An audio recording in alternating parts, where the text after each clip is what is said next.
సంవత్సరాల తరబడి ఎన్ని మందులు వాడినా మీ మోకాల నొప్పులు తగ్గట్లేదా? ప్రాణ పెయిన్ క్లినిక్ లో అత్యాధునిక చికిత్స. ప్రస్తుతం మనతో పాటు ఉన్నారు లోక్సత్తా అధినేత డాక్టర్ జయప్రకాష్ నారాయణ గారు. బంగ్లాదేశ్లో జరుగుతున్నటువంటి సంక్షోభం మీద ఒకసారి సార్ విశ్లేషణ ఏంటో చూద్దాం. సార్ నమస్తే అండి. నమస్తే నిరుపమ. సార్ అసలు ఏకంగా పిఎం అక్కడి నుంచి పారిపోయేటువంటి పరిస్థితి, నార్మల్ పబ్లిక్ వెళ్ళి ఆమె ఇంట్లో వస్తువులతో సహా ఎలా పడితే అలా తీసుకొని పారిపోవటం, అవి దొంగతనం చేయటం, వాటిని నాశనం చేయటం, విధ్వంసం చేయటం, అసలు పార్లమెంట్లో కూడా చాలా దారుణమైనటువంటి సిచ్యుయేషన్. ఎందుకు సార్ ఇంతటి సంక్షోభానికి కారణం ఏంటి? త్వరలో నెక్స్ట్ ఈ స్టేజ్ ఇంతకుముందు శ్రీలంకలో చూసాం, ఇప్పుడు బంగ్లాదేశ్, ఆ తర్వాత పాకిస్తాను, క్రమంగా ఇండియాకు కూడా వస్తుంది అని కొంతమంది మాట్లాడుతున్నారు. అట్లా ఏమి రాదు కానీ ఒక సమాజంలో సరైన సమయంలో రాజకీయ వ్యవస్థ, అధికారంలో ఉన్నవాడు కానీ ప్రతిపక్షాల్లో ఉన్నవాడు కానీ రెండు చేయడంలో, ఒకటి ఆందోళన ఉన్నప్పుడు ఆందోళనని ఏ రకంగా శాంతియుతంగా అదుపు చేయాలి. ఎందుకంటే అరాచకత్వాన్ని మించిన ప్రమాదం సమాధానికి ఇంకోట్లేదు. శాంతి భద్రతలను కాపాడడం అత్యంత ముఖ్యమైనది. వాళ్ళ బ్రిటన్లో చూడండి, అక్కడ దాదాపుగా మన దేశంలో మత కల్లోలాలు, కమ్యూనల్ రైట్స్ అంటాం, హైదరాబాద్లో పూర్వం ఉండే ఆ స్థాయిలో చాలా నగరాల్లో జరుగుతుంది. మనం ఎప్పుడు కూడా ఒక సంపన్న దేశం, చాలా నాగరికత ఉందనుకున్న దేశం బ్రిటన్లో అలా జరుగుతుంది అనుకోవాలి. అక్కడ ప్రభుత్వం సకాలంలో సరైన తీరును స్పందించి చివరిదాకా పెరిగేదాకా కాకుండా కఠినంగా వ్యవహరిస్తుంది. ఒక వారంలో ఇంకా కొన్ని చోట్ల అక్కడ కల్లోలో జరుగుతున్నాయి బ్రిటన్లో, అప్పుడే శిక్షలు పడ్డాయి. 4-5 రోజుల నుంచి అక్కడ ఈ అల్లర్లు జరుగుతున్నాయి. వారం రోజుల లోపల శిక్షలు పడుతున్నాయి. ఇంకో వారం లోపల 500 మందికి శిక్ష పడుతుంది. కాబట్టి మీరు చట్టబద్ధ పాలన అనేది గట్టిగా లేకపోయినట్టయితే, సరైన సమయంలో ఆందోళనని శాంతి తప్పినట్టయితే, శాంతిని కాపాడే ప్రయత్నం చేయకపోతే ఎప్పుడు ఇది ఎలా ముదురుతుందో మనం చెప్పలేం. అది మొట్టమొదటిది. రెండోది, రాజకీయ వ్యవస్థ, అందులో మనలాంటి దేశాల్లో విభిన్న ప్రయోజనాలు ఉంటాయి. ఉదాహరణకు కులాల రిజర్వేషన్లు ఉన్నాయి. బంగ్లాదేశ్లో కూడా రిజర్వేషన్తో ప్రారంభమైంది కూడా. మన దేశంలో రిజర్వేషన్ల సంగతి మనకు తెలుసు. కరవమంటే కప్ప కోపం, ఇవ్వమంటే పాముకు కోపం. రిజర్వేషన్ వద్దు అంటే కొంపమునిపోయినట్టుగా బాధపడతారు కొందరు, రిజర్వేషన్ కావాలి అంటే మరి కొంపమునిపోయినట్టుగా బాధపడతారు మరికొందరు. అందరి ప్రయోజనాలని కాపాడడం తేలికైన విషయం కాదు.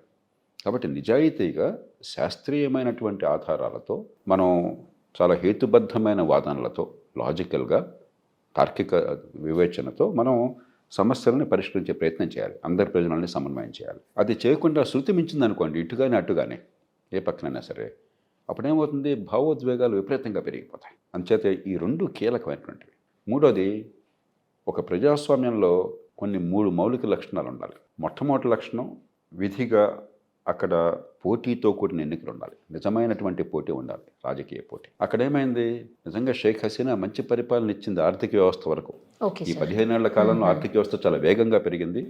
చాలా భేద దేశంగా బాస్కెట్ కేసు అనేవాళ్ళు, అంటే ఇతర దేశాల నుంచి కనుక సాయం అందకపోతే ఆ దేశం పూర్తిగా అధ్వాన స్థితిలో ఉన్నటువంటి పరిస్థితుల్లో ఉన్న దేశాన్ని ఈ 15 ఏళ్ళలో ఒక ఆత్మగౌరవం ఉన్న దేశంగా, ఆర్థిక ప్రగతి చాలా వేగంగా 9-10% ఆర్థిక ప్రగతి 15 ఏళ్ళు సాధించింది బంగ్లాదేశ్ ఆవిడ పరిపాలనలో. భారతదేశాన్ని దాటిన తలసరి ఆదాయం. మనము బంగ్లాదేశ్ కంటే 8-9 రెట్లు పెద్ద దేశం మంది. కానీ బంగ్లాదేశ్లో $44 బిలియన్ వస్త్రాల ఎగుమతి జరుగుతుంది ప్రతి సంవత్సరం. మన దేశం $42 బిలియన్ మాత్రమే. కాబట్టి గట్టి ఆర్థిక ప్రగతికి ఆవిడ పునాది వేసింది. పాకిస్తాన్ లాగా, శ్రీలంక లాగా కాదు. ఆ రెండు దేశాల్లో ఆర్థిక సంక్షోభం, ప్రభుత్వాల వైఫల్యం వల్ల. బంగ్లాదేశ్ అట్లా కాదు. అట్లాగే ఈ మధ్య కాలంలోనే నేను ఒక వార్త చూశాను, ప్రామాణికమైన వార్త. పసుపు ఉంది, మన దేశంలోనే ప్రధానంగా ఉత్పత్తి అవుతుంది, మనకే కదా పసుపు అంటే చాలా పవిత్రమైనదని చెప్పని. బంగ్లాదేశ్కి కూడా అదే, ఒకే సంస్కృతి కాబట్టి. ఈ పసుపులో రకరకాల విష పదార్థాలు కలుపుతున్నారు రంగు కోసం అని చెప్పని. దాంతో లెడ్ పాయిజనింగ్, లెడ్ చాలా ప్రమాదకరమైనది. లెడ్ ఎస్టేట్ లాంటి పదార్థాలు కలపడం వల్ల లెడ్ పాయిజనింగ్ వచ్చి ఈ భారతోపఖండంలో లక్షలాది మంది పిల్లలు ఈ మెదడు చెడిపోయి, వాళ్ళు శారీరకంగా, మానసికంగా ఎదుగుదల ఆగిపోయి ఈ లెడ్ పాయిజనింగ్ గురవుతున్నారు. బంగ్లాదేశ్లో ఆవిడ చాలా సమర్థంగా దాన్ని గుర్తించి, ఆవిడ తన వ్యక్తిగత ప్రతిష్ట అంతా పణంగా పెట్టి ఆ లెడ్ పాయిజనింగ్ ఆ దేశంలో లేకుండా చాలా చర్యలు తీసుకున్నది. కాబట్టి కొన్ని విషయాల్లో సమర్థపాలన అందించింది. కానీ ప్రజాస్వామ్యం లేదు. ఒక జనవరిలో ఎన్నికలు జరిగినాయి, ఎన్నికల్లో ప్రతిపక్ష పార్టీ పాలు పంచుకోలేదు. కొంత వాళ్ళ తంపరతనం కావచ్చు, అదే సమయంలో అధికార పార్టీ పొరపాటు కూడా ఉండదు. రాజకీయ పోటీ లేదన్న భావం కలిగితే మీకు ఒక లెజిటిమసీ ఉండదు రాజకీయంగా మీ అధికారానికి. రెండోది, రాజకీయ స్వేచ్ఛలు కావాలి. రాజకీయ పోటీ కావాలంటే రాజకీయ స్వేచ్ఛ, వాక్ స్వాతంత్రం, చట్టసభలో కానీ బయట కానీ సరైనటువంటి చర్చ, సమగ్రమైన చర్చ. ఏదన్నా కొన్ని మనలాంటి దేశాల్లో ఏదో సందర్భంలో, ఏదో విషయంలో తగాదా వస్తుంది, ఆందోళన వస్తుంది. దాన్ని ఎప్పటికప్పుడు ప్రజల మనోభావాలు ప్రకటించే అవకాశాన్ని ఇస్తే లెట్టింగ్ ఆఫ్ స్టీమ్ అంటాం. అలా కాకుండా మనం కఠినంగా క్రూరంగా అణిచేసే ప్రయత్నం చేస్తే ఎప్పుడొకప్పుడు అంతా బద్దలైపోతుంది. బంగ్లాదేశ్లో జరిగింది అదే. మూడోది, ఎన్నిక కాని వాళ్ళనే కేవలం ఓడిపోయారన్న కారణంగా జైళ్లలో పెట్టకూడదు. బంగ్లాదేశ్లో ఆ పని చేశారు. అంటే సరైన ప్రజాస్వామ్యానికి ప్రాతిపదిక లేకుండా చేసేసరికి ఇంతింతే ఒట్టడంతే అన్నట్టుగా చిలికి గాలివాన్ అయిపోయి ప్రమాదానికి దారితీస్తుంది. లేకపోతే వారం క్రితం కూడా చాలా హాయిగా పరిపాలన చేస్తుంది. 15 ఏళ్ల పాటు బాగా మంచి పరిపాలన అందించారు. కనీసం ఆర్థిక విషయాల్లో మిగతావి ఎట్లా ఉన్నా కూడా ఆ దేశంలో ఆదాయాలు పెరుగుతున్నాయి. అలాంటి దేశంలో ఇంత సులువుగా ఇంత సమస్య వచ్చింది, సంక్షోభానికి దారితీస్తుందని చెప్పంటే ప్రజాస్వామ్యం లేమి కూడా కారణం. కాబట్టి ఈ 3 మనం గుర్తుంచుకోవాలి. అంటే అలా కాదు సార్, జస్ట్ ఒక 1 వీక్ 15 డేస్లో జరిగిన ఇన్సిడెంట్, లేకపోతే గతం నుంచి వస్తున్నాయి అన్ని కలుపుకొని పరిస్థితి వచ్చిందా? నేను చెప్పాను కదా, ఇప్పుడు సరైన ప్రజాస్వామ్య ప్రక్రియ ఉన్నట్టయితే పరిస్థితి ఇంతగా వచ్చి ఉండేది కాదు. కంట్రోల్ చేసే వ్యవస్థ సార్. తర్వాత సకాలంలో గనక శాంతి భద్రతలను కాపాడడానికి మరీ బలమైన అస్త్రం ఉపయోగించి వందలాది మందిని చంపే అవసరం లేకుండా పోలీస్ యంత్రాంగం సకాలంలో సరిగ్గా స్పందించితే, సమర్థంగా స్పందించడం ఇబ్బంది ఉండేది కాదు. మరి ఆ దేశంలో ఈ రాజకీయ పార్టీలు ఒక సమగ్రమైన ప్రక్రియ, బహిరంగ చర్చ ప్రమాణాలు బాగుంటే సమస్య ఉండేది కాదు. కాబట్టి కర్ణుడి చావు కారణాలు ఏంటన్నట్టుగా అవన్నింటినీ పరిగణలో తీసుకోవాలి. ఖచ్చితంగా అక్కడ ప్రజాస్వామ్య వైఫల్యం ఉన్నది. మరి వివిధ వర్గాల ప్రజలను సమన్వయం చేయడంలో రాజకీయంగా ఇబ్బంది ఉన్నది. వీటన్నిటి పర్యవసానంగా ఒక్కసారిగా పెళ్ళిపోయినట్టు అనిపించింది. అంటే సార్, ఇప్పుడు రాజకీయ సంక్షోభము లేదా ఆర్థిక సంక్షోభం మనం చూస్తా ఉన్నాం. బ్రిటన్ కావచ్చు, లేకపోతే శ్రీలంక కావచ్చు, ఇలాంటి వాటిని చూసైనా సరే వాళ్ళు ముందు జాగ్రత్త చర్యలు ఎందుకు చేపట్టలేకపోయారు? అంటే అంతా అయిన తర్వాత మనకి చెప్పడం చాలా తేలిక. బహుశా 4 రోజుల క్రితం అడిగినట్టయితే, ఎవరైనా ఇక్కడ మరి చర్చ ఉన్నది జరిగినట్టయితే ఆ పెద్ద ఏముండదు, సర్దుకుపోతుందని చెప్పి అంటాం మనం. కాబట్టి మనం అంతా అయిపోయిన తర్వాత హైండ్ సైట్ అంటాం, దాంతో చెప్పడం చాలా తేలిక. బహుశా వాళ్ళు ఇంత పర్యవసానం ఊహించాల. ఇలాంటి సందర్భాలు ఏమవుతుందంటే అంతర్జాతీయ శక్తులు కూడా పనిచేస్తాయి. వాళ్ళ వల్లే దేశం సంక్షోభానికి గురి కాదు. కానీ దేశంలో కొన్ని పరిస్థితులు ఉన్నప్పుడు దాన్ని ఉపయోగించుకుని ఈ సోషల్ మీడియా 24 అవర్ వాట్సాప్ ఉన్నది, మరొకటి ఉన్నది, ఎవరు దాన్ని నియంత్రించలేరు. ఏ క్షణంలో ఏ రకమైన భావజాలు పెడుతుంది. బ్రిటన్లో ఉంది, మనందరినీ అనేవాళ్ళు మీరు వాట్సాప్ను మరోదాన్ని ఎందుకు నియంత్రిస్తున్నారని చెప్పని. ఇప్పుడు వాళ్ళు వాపోతున్నారు, ఏంటి వాట్సాప్లో చెప్పడానికి దుష్ప్రచారం వెళ్ళిపోతుంది, అబద్ధాలు వెళ్ళిపోతున్నాయి, దాంతో ఎక్కడికక్కడ ప్రతి ఊళ్ళో కూడా ఉద్యమాలు వచ్చేస్తున్నాయి, హింస వచ్చేస్తుందని చెప్పని. కాబట్టి ప్రభుత్వ యంత్రాంగానికి కూడా ఆధునిక యుగంలో పరిస్థితులు ఎదుగు చేయడం చాలా కష్టమవుతుంది. ఒక 20 ఏళ్ల క్రితం ప్రపంచంలో పరిస్థితి వేరు, ఇవాళ పరిస్థితి వేరు. 20 ఏళ్ల క్రితం ప్రభుత్వానికి ప్రజల్లో దుష్ప్రచారం జరగకుండా, అబద్ధాలు ప్రచారం కాకుండా ప్రభుత్వాలకి ఆపే శక్తి ఉండేది. ఈవేళ లేదు. ఈవేళ ఎవరు ఏ క్షణంలో ఎక్కడ బటన్ నొక్కుతారో, ఏం చెప్తున్నారో, దానికి ఎంతమంది ప్రభావితం అవుతున్నారో, అలాగే ఏ రకంగా సంఘటితం అవుతున్నారో వీళ్ళంతా కలిసి. ఇప్పుడు ఒక క్షణంలో ఇస్తారు, మీరంతా ఇక్కడ సమావేశం కంటే కర్రలలో కత్తులు తీసుకురండి అని చెప్పని 5 నిమిషాల్లో అందరూ 100 మంది చేరిపోతారు అక్కడ. ఆ శక్తి ఇవాళ అరాచక శక్తులకు వచ్చింది. కాబట్టి ప్రభుత్వాలకి గతంతో పోలిస్తే ఇది ప్రపంచం మొత్తానికి వర్తిస్తుంది. లేకపోతే బ్రిటన్ లాంటి దేశాల్లో అంత నాగరికత, అంత చట్టబద్ధ పాలన, పోలీస్ యంత్రాంగం అంటే గౌరవం ఉన్న దేశం అది. బ్రిటన్లో ఒక 20 ఏళ్ల క్రితం, 20-25 ఏళ్ల క్రితం కొన్ని ప్రాంతాల్లో పోలీసుల అవసరం కనిపించింది. వాళ్ళకి సంఖ్యను పెంచాల్సిన అవసరం వచ్చింది. పోలీసుల్ని పెంచాలంటే ఒక్కరోజున పెంచలేరు. వాళ్ళకి మరి కొత్తగా వాళ్ళని నియమించాలి, తర్వాత వాళ్ళకి శిక్షణ ఇవ్వాలి, తర్వాత డబ్బు అవుతుంది. ప్రభుత్వంలో ఉద్యోగులు పెడితే డబ్బు అవుతుంది. అందుకని వాళ్ళు ఏం చేశారంటే కొన్ని ప్రాంతాల్లో పోలీసులు కటౌట్లు పెట్టారు. లండన్ బాబీ అంటారు, పోలీసుల్ని ముద్దుగా బాబీ అని పిలుస్తారు. వాళ్ళు కటౌట్లు పెట్టారు. కేవలం కటౌట్లు పెట్టిన కారణంగా నేరాలు తగ్గిపోయినాయి. అంటే అంతగా అక్కడ చట్టాన్ని పాటించే సమాజం. అలాంటి సమాజంలో భారతదేశంలో కొన్ని సందర్భాల్లో, లేకపోతే బంగ్లాదేశ్లో, లేకపోతే పాకిస్తాన్లో మనం చూసే రీతిన మత కల్లోలం లాంటిది అది. మన కమ్యూనల్ రైట్స్ అలాగే అక్కడ దాదాపుగా అలాగే. కేవలం భారతదేశం నుంచో, ముఖ్యంగా భారత్ కంటే పాకిస్తాన్ నుంచో, ఇతర దేశాల నుంచో వచ్చినటువంటి ముస్లింలు, లేకపోతే మనలాంటి చర్మం ఉన్న వాళ్ళే ప్రమాదానికి కారణం, మా దేశంలో బాగా నష్టం కలిగిస్తున్నారని చెప్పిన భావంగా ఎక్కడో జరిగినటువంటి దారుణమైనటువంటి హత్యని ఎవడో 17 ఏళ్ల మూర్ఖుడు వాళ్ళ తల్లిదండ్రులు కాంతిశీకులుగా వచ్చారు రొమాండా నుంచి. వాడు టపటప కత్తి తీసుకుని పొడి చేసి 3 చిన్నారి పిల్లల్ని, మరో 2 పెద్దవాళ్ళని చంపేశాడు. జరిగిన సంఘటన దారుణమైంది. అది చివరికి ఒక జాతి కల్లోలంగా 2 జాతుల మధ్య కల్లోలంగా తయారైంది. అంచేత ఆధునిక యుగంలో చిన్నపాటి డిస్రప్షన్ వస్తే సమాజాలు తట్టుకోవడం కష్టమవుతుంది. ఎందుకంటే టెక్నాలజీ మనకి అదుపు దాటిపోయింది, అదంత తేలిక. అందుకనే సమాజాన్ని మనం చాలా సమర్థంగా కనుక నిర్మాణం చేసుకోకపోయినట్టయితే, ప్రభుత్వాల పట్ల పూర్తి విశ్వాసం లేకపోయినట్టయితే, ఆ ప్రభుత్వ భావనను మనం అంగీకరించకపోవచ్చు, ఆ పార్టీని మనం ఆమోదించకపోవచ్చు, కానీ ఎన్నికైన ప్రభుత్వం పట్ల నమ్మకం ఉండాలి. నమ్మకం ఉండే రీతిని వాళ్ళు ప్రవర్తించాలి. మరి ఎన్నికల్లో తేల్చుకుందాం కానీ రోడ్డు మీద ప్రభుత్వాన్ని దింపడం కాదని ప్రజల్లో ఉండాలి. 2 పక్కల కూడా ఉండాలి. ప్రతిపక్ష పార్టీలు కావచ్చు, అధికార పార్టీలు కావచ్చు. అది కనుక గీత దాటితే ఏమవుతుందని చెప్పి అన్నది ఈవేళ బ్రిటన్లో ఉదంతం. బ్రిటన్ ఒక బలమైన సమాజం కాబట్టి, బలమైన ప్రభుత్వ వ్యవస్థ కాబట్టి తట్టుకోగలిగింది. కానీ ఇప్పుడు ఎలాన్ మస్క్ లాంటి వాడు బ్రిటన్లో సివిల్ వార్ అంతర్యుద్ధం రాబోతోందని ప్రకటిస్తున్నారు. అవును సార్ అంటున్నారు ఆయన. అంటే బ్రిటన్ లాంటి దేశంలో కూడా అది వస్తుంది. కొంతమంది అంటున్నారు అది వాస్తవం కాదు, బహుశా జరగకపోవచ్చు. కానీ ఆ చర్చ వచ్చే పరిస్థితి వచ్చిందంటే బ్రిటన్ లాంటి సమాజంలో. మన దేశానికి ఆధునిక ప్రజాస్వామ్యం నేర్పే దేశం కదా, అక్కడి నుంచే కదా మనం చాలా నేర్చుకున్నది. మన వ్యవస్థ వాళ్ళ నుంచి వచ్చింది కదా. బంగ్లాదేశ్ మన పక్కన ఎలాగో చూస్తున్నాం. కాబట్టి వీటన్నిటి వెనకాల కూడా ఆధునిక యుగంలో ప్రభుత్వాలు ప్రజల్ని కొన్ని సందర్భాల్లో ఒక అదుపు తప్పినట్టయితే పరిస్థితి, అరాచకత్వం నుంచి అది అదుపు చేసే శక్తి ప్రభుత్వాలకు తగ్గిపోతుంది. ఇది మరింత కష్టమవుతుంది. పరిపాలన అనేది ఉన్న కొద్దీ కష్టమవుతుంది అన్ని దేశాల్లో కూడా.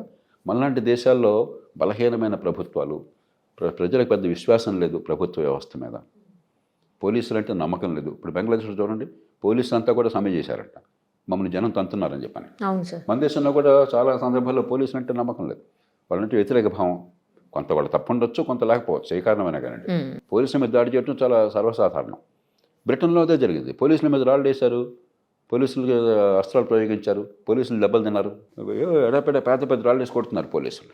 అంచేత ప్రభుత్వాలకు విశ్వసనీయత లేకపోయినట్టయితే ఆధునిక యుగంలో ఉన్న కొద్ది పరిపాలన మరింత కష్టం అవుతుంది. అంటే సార్ ఒక చిన్న డౌట్ నాకు, కంట్రోల్ చేయలేనంత తక్కువ మంది పోలీసులు ఉన్నారా, లేకపోతే కంట్రోల్ చేయలేనటువంటి పరిస్థితులు వచ్చాయా, లేకపోతే ప్రజలు ప్రపంచంలో ఏ దేశంలోనూ కూడా ప్రజలందరినీ కంట్రోల్ చేసే పోలీసులు సాధ్యం కాదు. ఇప్పుడు ఎంతమంది పోలీసులు పెడతాం?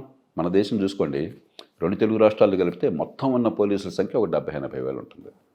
వాళ్ళలో 50-60 మంది విఐపి దానికి, లేకపోతే ట్రాఫిక్కి, మరొకరికి ఉంటారు. ఎంతమంది పెట్టగలరు మీరు?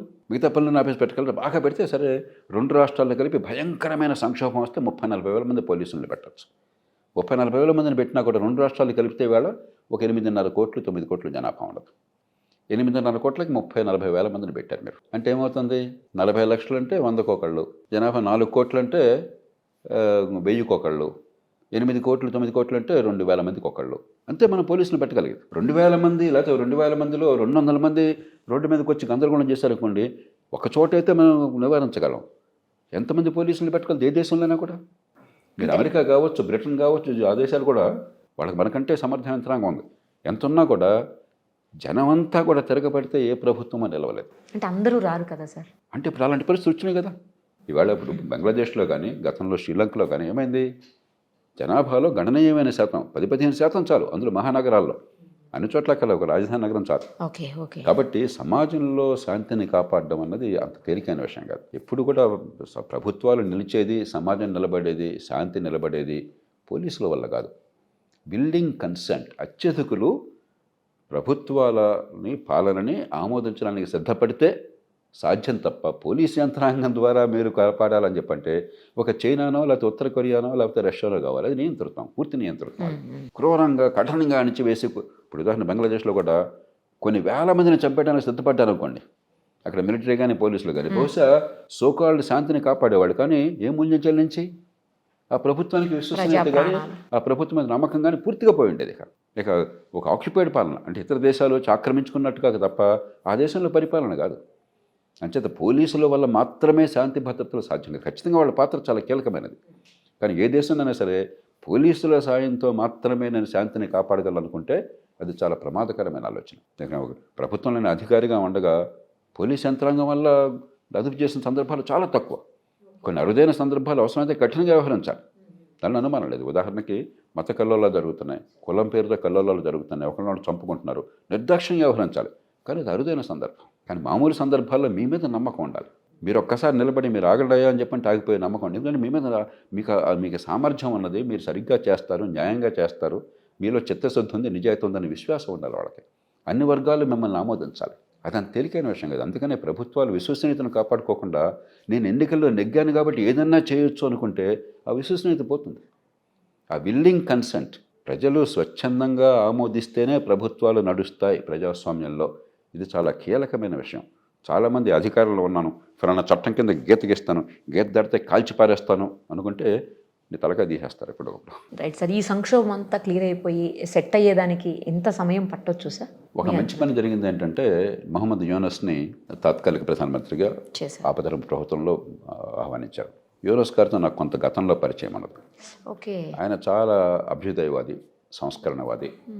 ఏంటంటే ఇలాంటి సందర్భాలు జరిగినప్పుడు ఇతర దేశాల నుంచి వచ్చేటువంటి ప్రభావాల వల్ల కావచ్చు, లేకపోతే జనం అదుపు తప్పినప్పుడు జరిగే పొరపాట్ల వల్ల కావచ్చు, హిందువుల మీద పడుతున్నట్టుగా మనకి వార్తలు వస్తున్నాయి అక్కడ బంగ్లాదేశ్లో ఈనాడు కూడా మతాల కల్లోలం లేదు మామూలుగా. ఎందుకంటే అక్కడ కట్టు, బొట్టు, చీరలు, వాళ్ళ సాంప్రదాయం, భాష అంతా కూడా బెంగాల్కి బంగ్లాదేశ్కి తేడా ఏమి ఉండదు. దగ్గర అలాంటిది ఒక కొద్ది మంది ఇతర దేశాల నుంచి వచ్చిన ప్రభావం వల్ల కావచ్చు, ఇతర కారణాల వల్ల కావచ్చు, అక్కడ ఈ మతతత్వం ఉన్న పార్టీలకి 7-10%, 10% ఓట్లు ఉండేసరికి ఈవేళ ప్రతిపక్షంలో ఇప్పటిదాకా ఉన్నటువంటి బంగ్లాదేశ్ నేషనల్ పార్టీ వాళ్ళని కొమ్ముగాచి ఆ రకంగా సమాజాన్ని విభజించే ప్రయత్నం చేస్తున్నది.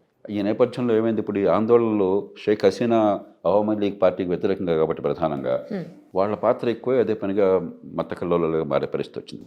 కల్లోలమే లేదు, మతం మీద దాడి. అదృష్టవశాత్తు మహమ్మద్ యూనస్ లాంటి మనిషిని పెట్టుకున్నప్పుడు ఆయన ఈ రకంగా మతాలు, కులాల పేరుతో సమాజాన్ని విభజించడం కాకుండా కలిపి ఉండాలని ఒక ఉదారవాదం, తర్వాత ఒక సంస్కరణవాదం, ఆ దేశంలో ప్రజలందరికీ ఆయన మీద విశ్వాసం ఉండదు. షేక్ హసీనా చేసిన అతిపెద్ద తప్పుల్లో ఒకటి ఆయన మీద విరుచుకుపడ్డాం. 2004లో మేము కలిసినప్పుడు ఒక అంతర్జాతీయ సదస్సులో మహమ్మద్ యూనస్ గారు నాకు చెప్పారు, మనం అందరం కూడా రాజకీయంలో పాత్ర వహించాలండి, మన దేశాలన్నీ అల్లకల్లోలంగానే బంగ్లాదేశ్ కానీ భారతదేశం కానీ రాజకీయం అంతా చండాలంగా ఉందని చెప్పంటే, మీ దేశం పరిస్థితి వేరు, మీరు ఒకే భాష ఉన్న దేశం అది, మీలాంటి వాళ్ళకి దేశంలో బోళ్ళంత పలుకుబడి విశ్వాసం ఉంది కాబట్టి మీరు ఆ ప్రయత్నం చేయొచ్చు, మా దేశంలో అది సాధ్యం కాదు, బహుశా అది అవసరం లేదని చెప్పాను నేను. ఆ తర్వాత సరే, ఇక ఎంతో కొంత రాజకీయంగా మనం ప్రజల్ని ప్రేరేపించకపోతే కొంత ఓటు ఉంది, దీన్ని మార్పు కోసం అని చెప్పిన నమ్మకం కలగకపోతే ఈ పార్టీలు మార్చమనే ఉద్దేశంతో ఒక పార్టీని పెట్టాము, అది సాధ్యం కావట్లేదని చెప్పని ఎన్నికలు పక్కన పెట్టాం. ఆయన కూడా 2007లో ఆ ప్రయత్నం చేశారు. ఓకే. ఒక పార్టీ పెడదామని మళ్ళీ విరమించుకున్నారు. షేక్ హసీనాగా ఆయన పట్ల చాలా కోపం కలిగింది, ఎందుకంటే అప్పుడు అధికారంలో వచ్చే అవకాశం ఆవిడకుంది ప్రతిపక్షంలో. ఈయన వస్తే మా ఓట్లు చీలుస్తాడు అన్న భావన ఏదో మనసులో పడింది. ఆ కసితో ఆయన మీద కక్ష కడితే అదే పని కేసులు వేశారు. చాలా తప్పు చేసింది ఆవిడ ఉదాహరణకి. అంచేత ఈవేళ ఆయనకి విశ్వసనీయత ఉన్నది సమాజంలో. 84 ఏళ్ల మనిషి, ఆయనేమి అధికారంలో ఉండాలని చెప్పిన అక్కడ రావట్లా. అక్కడ సైన్యం కూడా బాధ్యత వ్యవహరిస్తుంది. కాబట్టి బహుశా ఆయన ఆధ్వర్యంలో ఉన్న ప్రభుత్వం కనుక కాస్త సరైనటువంటి చర్యలు సకాలంలో తీసుకున్నట్టు అన్ని వర్గాల్లో సమన్వయం చేసి నిజమైన ప్రజాస్వామ్యానికి అక్కడ కనుక బాటలు వేసినట్టయితే అప్పుడు సంక్షోభం సమసిపోతుంది. అలా కాకుండా సైనిక నియంతృత్వం అధికారం చేతిలోకి వచ్చింది కదా అని చెప్పని ఈవేళ అడ్డగోలుగా ప్రవర్తిస్తే, అవినీతికి పాల్పడితే, లేకపోతే అధికార దాహంతో వాళ్ళు ప్రజాస్వామ్యాన్ని రాకుండా చేస్తే ఈ సంక్షోభం కొనసాగుతుంది. కానీ తొలి అడుగులు కొంచెం నా దృష్టిలో ఆయన తీసుకురావడం అనేది, ఒక ఆపద్ధర్మ ప్రభుత్వాన్ని అందరినీ కలిపి ఏర్పాటు చేయడం అనేది సైనిక నియంతృత్వం కాకుండా, ఇవి మంచి పరిణామాలు. కాబట్టి బహుశా ఈ సంక్షోభం నుంచి బయటపడడానికి కొంతకాలం పట్టినా కూడా అవకాశం ఉన్నది. భవిష్యత్తు చెప్తుంది ఏం చేస్తుందని చెప్పిన. ఇప్పుడు బంగ్లా ప్రధానికి మన దేశంలో ఆమెకి ఇక్కడ రక్షణ ఏర్పాటు చేశారంట. అంటే పక్కనున్న దేశం, అదే మన దేశంలో ఏ పార్టీ అధికారంలో యూపీఏ ఉన్నా, ఎన్డీఏ ఉన్నా కూడా భారతదేశంతో సత్సంబంధాలు ఉన్నాయి. ముఖ్యంగా ఆమె పార్టీకి ఉన్నాయి. ఎందుకంటే ఆమె తండ్రి గారు షేక్ ముజిబుర్ రెహమాన్ గారే 71లో ఆయన ఎన్నికల్లో గెలిస్తే, మరి ఆనాడు బంగ్లాదేశ్ జనాభా ఇప్పటి ఆనాడు పశ్చిమ పాకిస్తాన్ కంటే తూర్పు పాకిస్తాన్ జనాభా ఎక్కువ. తూర్పు పాకిస్తాన్లో అవామీ లీగ్ గెలిచింది పూర్తిగా, దాదాపు అన్ని సీట్లు గెలిచింది. పశ్చిమ పాకిస్తాన్లో భుట్టో పార్టీ గెలిచింది, పాకిస్తాన్ పీపుల్స్ పార్టీ. మెజారిటీ ఉన్నా కూడా బెంగాలీలకి అధికారం ఇవ్వలేదు. ఎందుకంటే పశ్చిమ పాకిస్తాన్లో వాళ్ళు మాది దేశం, పాకిస్తాన్ అంటే మేము, వాడేవాడు బెంగాల్లో అని చెప్పి మనసులో ఉండేది. ఆయనకు అధికారం ఇవ్వకుండా నన్ను జైల్లో పెట్టారు. అప్పుడు ఆ దేశంలో ఉద్యమం వచ్చింది బంగ్లాదేశ్లో. భారతదేశం ఆ ఉద్యమాన్ని సమర్థించింది, ముక్తి వాహిని అని చెప్పని వాళ్ళకి శిక్షణ ఇచ్చింది. చివరికి భారత్ పాకిస్తాన్ యుద్ధం జరిగి 1971లో మన సైనికులు కొన్ని వేల మంది మన ప్రాణాలు కోల్పోయినాం బంగ్లాదేశ్ విముక్తి కోసం అని చెప్పాను. 14 రోజుల్లో డిసెంబర్ 3న యుద్ధం ప్రారంభమైతే 1971లో డిసెంబర్ 17 కల్లా పాకిస్తాన్ సైన్యం మనకి లొంగిపోయింది. ఆ రకంగా బంగ్లాదేశ్ విముక్తికి భారతదేశం దోహదం చేసింది. ఆ కారణంగా ఆ దేశంలో చాలామందికి, ముఖ్యంగా అవామీ లీగ్ పార్టీకి, ఆ స్వతంత్రాన్ని దేశ స్వతంత్రానికి ఇచ్చినటువంటి party Awami league party, Bangabandhu అంటారు ముజిబుర్ రెహమాన్, ఇప్పుడు షేక్ హసీనా తండ్రి గారిని. అప్పటి నుంచి మన దేశంతో సత్సంబంధాలు ఉన్నాయి. కాంగ్రెస్ పార్టీ ఉన్నా, లేకపోతే భారతీయ జనతా పార్టీ ఉన్నా, మరో పార్టీ ఉన్నా, సంకీర్ణ ప్రభుత్వాలు ఉన్నా కూడా సత్సంబంధాలు ఉన్నాయి. అలాగే ఈ రెండు దేశాల మధ్య కూడా అవామీ లీగ్ ఉన్నప్పుడు ఎప్పుడు కూడా వివాదాలు లేవు. సరిహద్దు విషయంలో మనం ఉదారంగా ప్రవర్తించాం, సమస్య పరిష్కారం చేశాం. బంగ్లాదేశ్ నుంచి మనకి రోడ్డు కావాలి, ఎందుకంటే భారతదేశంలో మెయిన్ భూభాగాన్ని ఈశాన్య భారతంతో కలపాలన్నా, లేకపోతే ఆగ్నేయ ఆసియాతో ఆర్థిక సంబంధాలు ఉండాలన్నా కూడా మనకి బంగ్లాదేశ్ ద్వారా రోడ్డు కావాలి. ఎందుకంటే బంగ్లాదేశ్ ఉత్తరాన భారతదేశ భూభాగం ఉన్నది చాలా చిన్న చికెన్ స్నక్ అంటారు. కాస్త దూరం పోతే చైనా, ఇటు వెళ్తే బంగ్లాదేశ్. ఎప్పుడైనా కూడా చైనా దాన్ని కొట్టేయచ్చు అన్న భయం కూడా మనకున్నది. ఆ కాస్త 20-30 మైళ్ళు కానీ భూభాగాన్ని ఆక్రమించుకుంటే భారతదేశం ఈశాన్య భారతంతో కట్ అయిపోతుంది. అంతేకాకుండా ఆగ్నేయ ఆసియాతో మనకు సత్సంబంధాలు ఉండాలంటే ఆర్థిక సంబంధాలు, ఎందుకంటే అది ఎదుగుతున్న దేశం. అటు చైనా కావచ్చు, లేకపోతే సౌత్ ఈస్ట్ ఏషియా ఇతర దేశాలు కావచ్చు. ఈ రోడ్డు అవసరం, దానికి ఆవిడ సహకరిస్తుంది. అలాగే అక్కడ టెర్రరిస్టులు ప్రమాదం, వేరే పార్టీ ఉన్నప్పుడు టెర్రరిస్టుల ప్రమాదం వస్తుంది. వాళ్ళు ఇస్లామిస్టులను ప్రోత్సహించి అక్కడి నుంచి పాకిస్తాన్ కానీ ఇతర దేశాలు కానీ కొన్ని సంస్థలు కానీ మన మీదకి ఉగ్రవాదాన్ని పంపించే ప్రయత్నం చేస్తున్నాయి. ఈవిడ కట్టడి చేస్తుంది. వివిధ కారణాల వల్ల ఆవిడతో కానీ ఆ దేశంతో సత్సంబంధాలు ఉన్నాయి. మన దేశంలో ఉండకపోవచ్చు ఎక్కువ కాలం, కానీ వెంటనే మనం ఆదుకోవాల్సింది మనమే కదా. 3400 కిలోమీటర్ల సరిహద్దు ఉన్నది రెండు దేశాల మధ్య. ఆర్థికంగా కానీ భౌగోళికంగా కానీ బంగ్లాదేశ్ను భారత్ విడదీరాలటువంటివి. అంచేత అది అనివార్యం. కానీ బహుశా ఈ దేశంలో ఎక్కువ కాలం ఉండకపోవచ్చు. ఆవిడ ఇష్టం చోటుకి వెళ్తారు, అది అంతర్జాతీయ సంబంధాల విషయం. తర్వాత మరి తిరిగి బంగ్లాదేశ్ వెళ్తారా లేదా అన్నది వారి విషయం, మనకు అనవసరం. Thank you sir, thank you so much. Suman టీవీలో మీ పర్సనల్ అండ్ బిజినెస్ ప్రమోషన్స్ కోసం కింది నెంబర్కి కాంటాక్ట్ చేయండి.